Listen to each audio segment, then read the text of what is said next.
uncommon voice for the common man, coming to you today live from Shadyside, Ohio, where, once again, it is not above the freezing mark.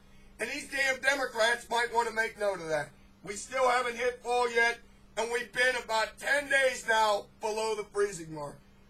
So much for global warming.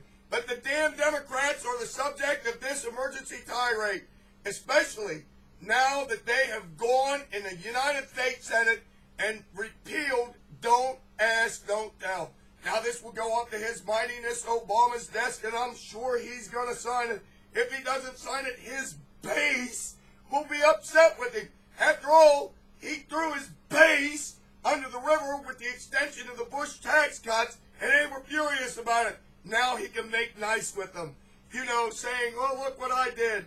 I signed the repeal of Don't Ask, Don't Tell. But he only has to go so far in making nice with them. I think he has a wife and children. So you don't want to go overboard with this. But I want to say this right now.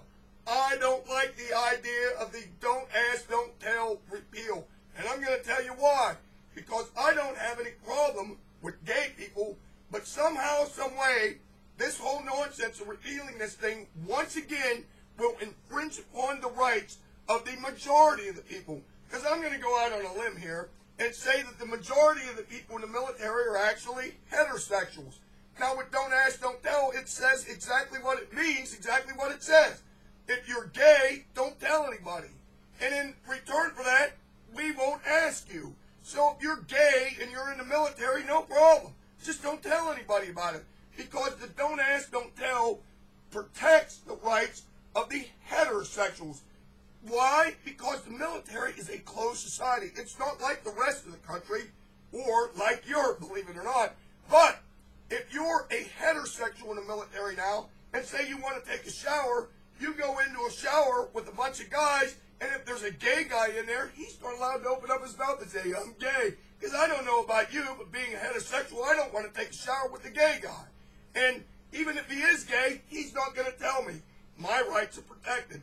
But now, you're going to have that doubt. You're going to go in a shower with a bunch of guys, and they're going to say, which one's gay and which one isn't? Hell, I don't know, and they won't know. But, with that being said, if we're going to have the gays in the military, I can solve this whole problem. What we need to do is just segregate them. That's right. If they want to be in the military, just segregate them into their own units. That's right. Can you only imagine if you had the Ellen DeGeneres division? And for you people that think that these gay people are not going to fight and might be a little bit of on the sissified side, I got some news for you. Imagine the Ellen DeGeneres brigade with a woman as a commanding officer that's just almost close to menopause.